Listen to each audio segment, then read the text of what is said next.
You know, it's almost like your birthday with a package from China, so let's go.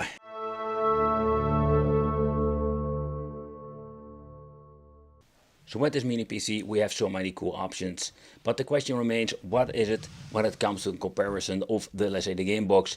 They basically cost the same amount of money. Take consideration also with the game box, we have different kind of game boxes out there, but I do wonder, how is it with the overall performance? Is this thing still worth buying? So this thing came with the N4100 chipset, and it's already an older one. There are a lot of different ones out there that are way more powerful, but what can we do actually when it comes to connecting? Here we're finding one of the first limitations. So this Type-C is for inputting for the power, then output we're going to get ourselves the HDMI, two USB ports at the back, at the side a micro SD card that we can actually use for Batocera, and then of course we're having the headphone jack out. The power switch at the front, but no front USB port. So this thing is quite limited. We're only having two USB ports that we can actually use, so we need to use a hub. So that is one of the downsides to this thing. Okay, so I want to focus on Batocera, and the reason why, because there are some kits out there that you can get. I mean, you can buy this very nice case where you can maybe store your mini PC, but inside the case it's completely like a kit. So this contains a hard drive, also called the PAL keypad. That isn't one of those different kind of versions you can basically buy, but also includes the controllers. Oh, I must say that I have been, let's say, bitching on these controllers forever because they are okay quality, but absolutely not the overall quality of an original PlayStation 2 controller. So take that into consideration. This is an okay quality, but I have seen way better ones out there. But this is more one of those kits you can just slap on a mini PC, configure it, and you're ready to go. But take consideration, where these things claim they're like a plug-and-play solution, you always need to do tinkering with them, do, or let's say, the power of the mini PCs, and not to forget also, some of the things are completely like not configured at all, so you need to have some knowledge about Batocera. Another solution what they're selling is one with or without a controller. I think one of those companies is Kinhang. It's the same situation where they're having 2 terabyte hard drive. I think there were even cheaper small ones, but 2 terabyte is basically the sweet spot when it comes to the storage capacity. Yeah, and if you're getting into, let's say, the PlayStation 3 and stuff like that, and you have a more powerful device, then you're going to be having an issue, because then we need an absolute more than 2 terabyte.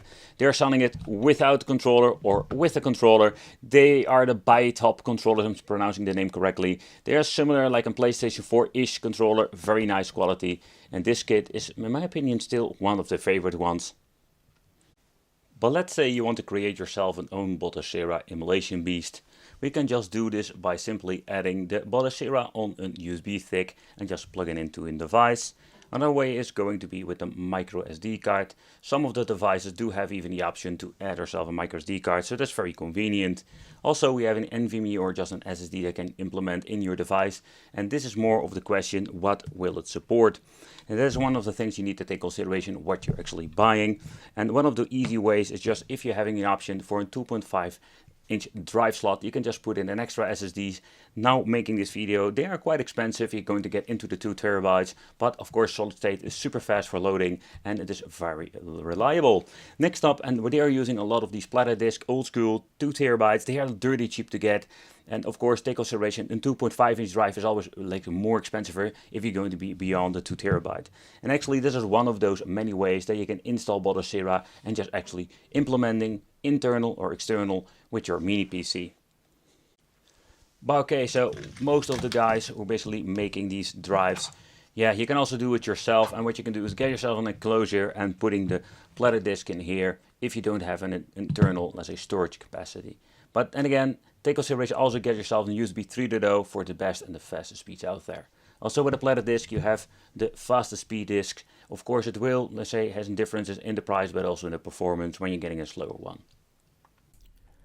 Okay, but how are we going to get the software? You can just download this for free, batocera.org. Here we can find the software that we're going to need for installing and get yourself like this mini PC to run all kinds of retro games. So what you need to do is go into the download page, and you can already see over here that we have all kinds of, let's say, hardware that is supported with Batocera. So this is not like some simple program that is only possible to use on a mini PC. There are all kinds of different handhelds and devices, or just general devices that can get the Batocera running. But the thing that we're going to need, we're not going to scroll through the whole list. In here we're finding the desktop, laptop and other devices That is one of the ways you can go to. But another thing you can do is, depending on what kind of software we're needing, is that we're having underneath, we're having all kinds of different versions, even to the Anthem and the low power devices. And here we're having old PCs. You can even run Batocera on that too. If you're going to be needing to flash this on a certain kind of storage device, the program that I most of the time use is Balena Etcher. It's a very nice to use free download. You can just download it for free and getting yourself your Batocera installed and flashed on, no, I don't want to have your cookies, reject all. And then of course use this on your Windows device or even on Mac OS.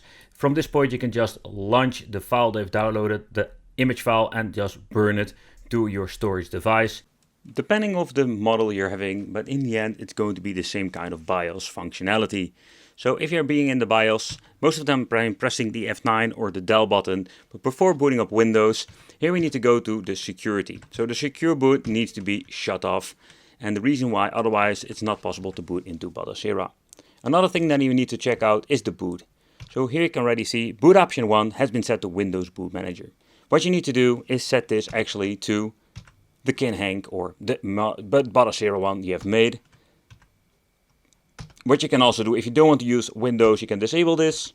So you're actually only going to get yourself the Kinhank boot. So here we're going into the save, going to save changes and exit. And when you've done this, it will automatically boot into Batocera. But how do I use this? Very simple. I'm going to use it with an external hard drive. It's the most easy way. And now at this moment making this video, you pay around like 60, 70-ish for a 2 terabyte drive. And they are like very, let's say, cheap to buy. But of course what you can do is use the microSD card. If you have like on 256 gigabyte or 512 gigabyte, you can use it maybe through that. But this is just the easy way solution. Of course with multiple controllers we're going to need a USB hub for splitting up one of the ports. But this is actually the setup that we're going to boot up and play some and test some games. So the support with Batocera and mini PCs is so much more extended compared with, let's say, the Emulation, Gamebox, Android things. So I'm just really curious what can we actually play, for example, with N64, because that's one of those systems that doesn't run great on most of these boxes. The question remains, what can we actually play? So that's what we're going to deep dive into, but I would not expect to have PlayStation 2 emulation, but we will do a quick overview of those systems too. In the end, let's take a close look. First of all, pressing start. In here we're going to get inside the system itself, and that is what we're going to look at. I just wanted to do a quick overview of the information and the specifications. But let's take a close look at the menu itself. So first of all, this thing is running on 43 Celsius, and I did hear the spinning of the fan itself, and it was hitting the 63 back, let's say, a couple of hours ago.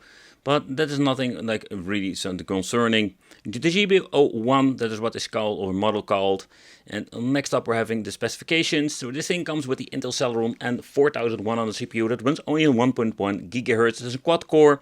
CPU max frequency is 2400 MHz.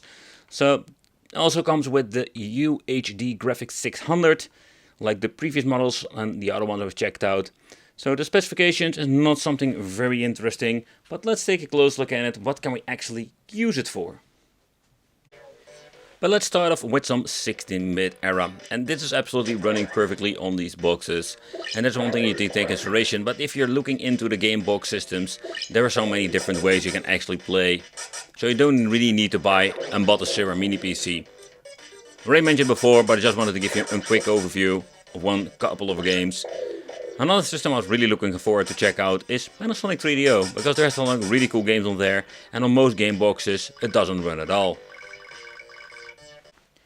So this is absolutely one of those cool systems that we couldn't play on the game boxes. I have tried many of them, and all of them have the same freaking issue, that doesn't have like a stable frame per second to enjoy some old school games like Return Fire. Why do I hear some crackling noise in... And it is quite unfortunate, because with some other models we have tested out that are slightly more expensive, we did have the overall performance that we needed. But still, beside the crackling noise, it's playable.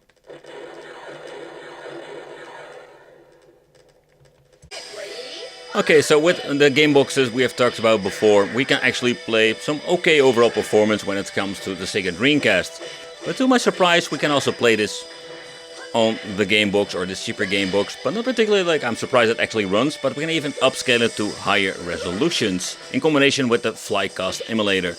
So that's absolutely amazing that we even have an, let's say, absolutely positive thing going on over here. Even this very cheap mini PC has the option to upscale some older systems that we couldn't do before when it comes to these older devices that we have reviewed like gazillion times here.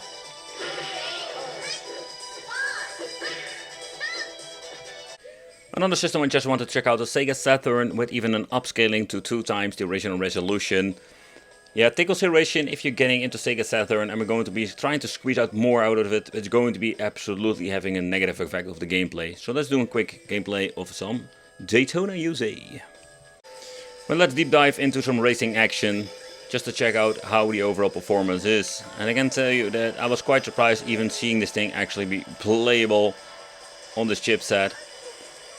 So where we do have like game boxes now that can run Sega Saturn on the native resolution without any problem. And that's what I love about these mini PCs, that we can upscale it and it looks slightly better. And even if you're going to have different kind of games, think about two-dimensional games, even you can upscale it a little bit further and squeeze more out of this tiny game PC. Another system that doesn't run great on these game boxes is N64. And I must say that N64 seems to be running just fine on this. It's a native resolution. Cruising the USA is one of those games that always have problems with the power but also the emulator combination. And that is what I even love with these very cheap emulation machines. If you just want to enjoy some old school N64, you can just play them fairly easy in this particular way. Alright, so let's try some N64 with the GoldenEye, one of my favorite games. I really need to get used to controls, but I don't need a sniper. You have just a PP7 is within silencer. From a distance you can just shoot the guys.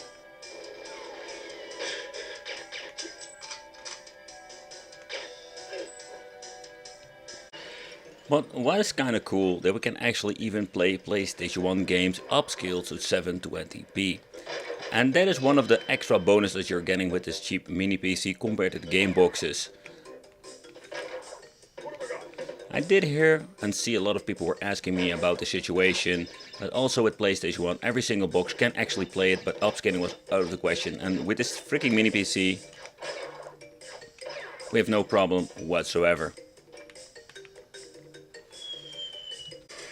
So let's move on to PlayStation 2 with native resolution, but here we're finding basically the maximum when it comes to emulation power. So where we have some freaking awesome thing that we can upscale like Sega Dreamcast and PlayStation 1, with the PlayStation 2 you can just see this is absolutely not possible to play. Maybe with some two-dimensional games, but in general the overall performance is not good enough when it comes to most of the games. So PlayStation 2 is a no-go. PlayStation Portable with 3 times upscaled internal resolution. So where game boxes struggle all the freaking time with these things, with Android based boxes, Emulation, you name it, this is just working great on 3 times resolution. Of course, if you have more demanding games like the God of War games, maybe there we need to do some more tweaking, but this is kind of cool to see that we can actually play a lot of games on higher internal resolutions on such a cheap game box. Long story short is that we're actually having some pretty cool experience with this. So if you can pick this thing up for like a really cheap price and then super sale something, I think it's still worth it when you just want to play some Sega Dreamcast. You can upscale it, PlayStation 1 you can upscale it, even PlayStation Portable can be upscaled.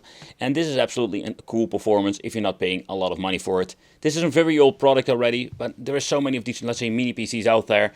The game box is very cool, but it comes with a lot of problems. For example, N64 doesn't really run on this, or not that great. And with this mini PC, we can actually play it. So, nevertheless, there are a lot of cool positive things about it. Let me know in the comments what do you think. Thank you all for watching. Subscribe to the channel, and it would be great to see you in the next video.